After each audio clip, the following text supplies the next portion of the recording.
चलो बच्चों, let's see the question. Consider the reaction at 300 Kelvin. A gives B, which is a uncatalyzed reaction, and A in presence of catalyst gives B, which is a catalyzed reaction.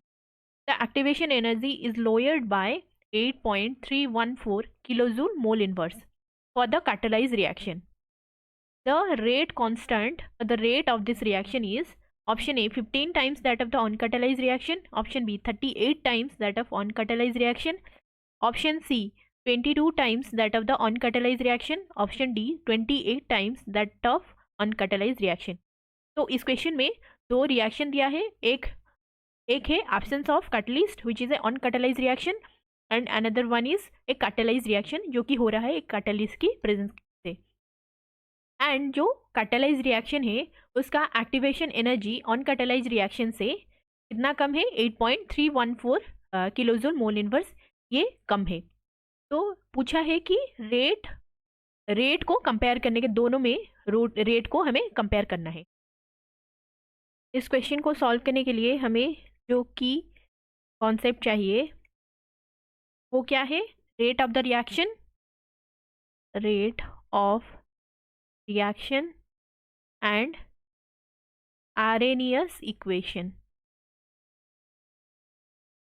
तो ये दोनों concept यहाँ पे discuss करेंगे। Question में given क्या है, question में दो रिएक्शन गिवन है एंड टेम्परेचर गिवन है।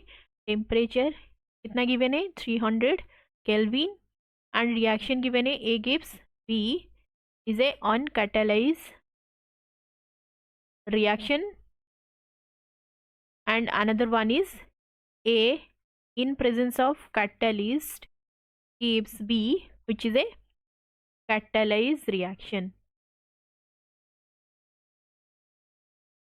तो लेट्स से ये जो फर्स्ट, ये नंबर 1 पे जो रिएक्शन है इसका रेट कांस्टेंट को हम क्या लेंगे, रेट कांस्टेंट को हम लेंगे K1 एंड 2 नंबर में जो रिएक्शन हो रहा है उसका रेट कांस्टेंट को हम कंसिडर करेंगे K एंड K2। तो according to the Arrhenius equation,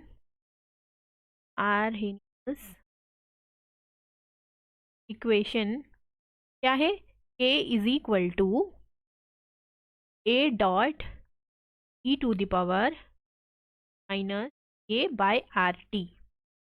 यहाँ पे A क्या है, A is Arrhenius constant, A is Arrhenius constant and K यहाँ पे क्या है, rate constant.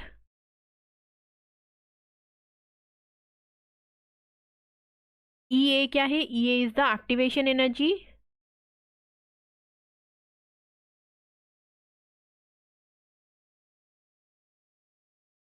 R is your gas constant and T क्या है, T टेम्परेचर है।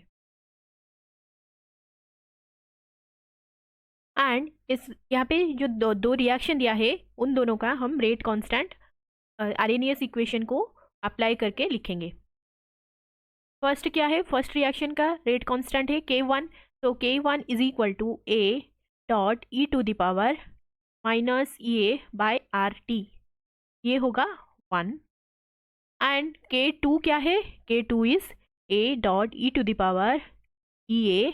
यहाँ पे एक्टिवेशन एनर्जी दिया है क्वेश्चन में कि लोएड बाय 8.314 किलोजूल, तो इसके लिए हमको EA से माइनस करना पड़ेगा 8.314 को, डिवाइडेड बाय RT, इसको 2 कंसिडर करेंगे एंड 1 एंड 2 को हम डिवाइड कर देंगे।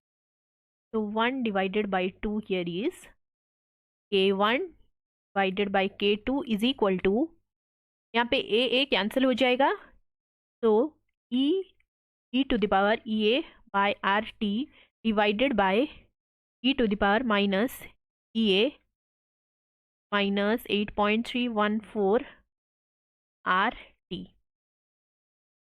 तो K1 डिवाइडेड बाय K2 क्या होगा, यहाँ पे EA बाय RT, ये जब ऊपर जाएगा तो क्या हो जाएगा, प्लस हो जाएगा, EA by RT plus 8.314 divided by R T, and ये बाय आर टी माइनस ये बाय आर टी यहाँ पे कैंसिल हो जाएगा।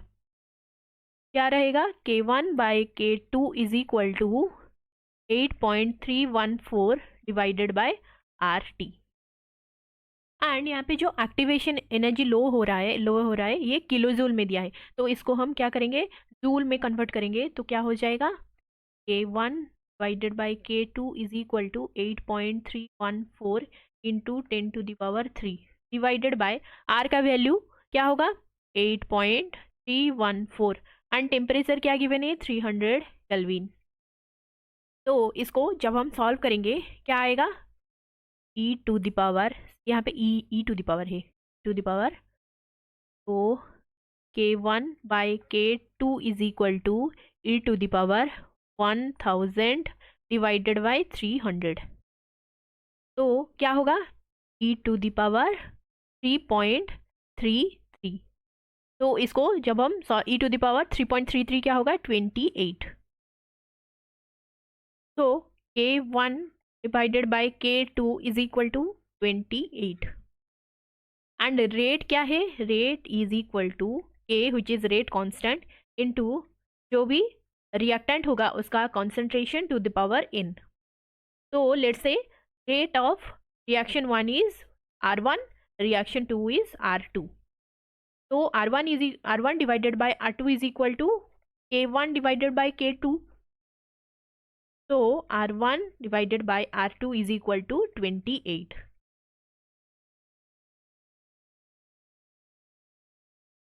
तो आंसर क्या होगा, ऑप्शन डी यहाँ पे सही होगा। 28, the rate of the reaction is 28 times that of the uncatalysed reaction. तो फाइनल आंसर यहाँ पे क्या होगा, option D. Thank you, hope you understood it well, best of luck.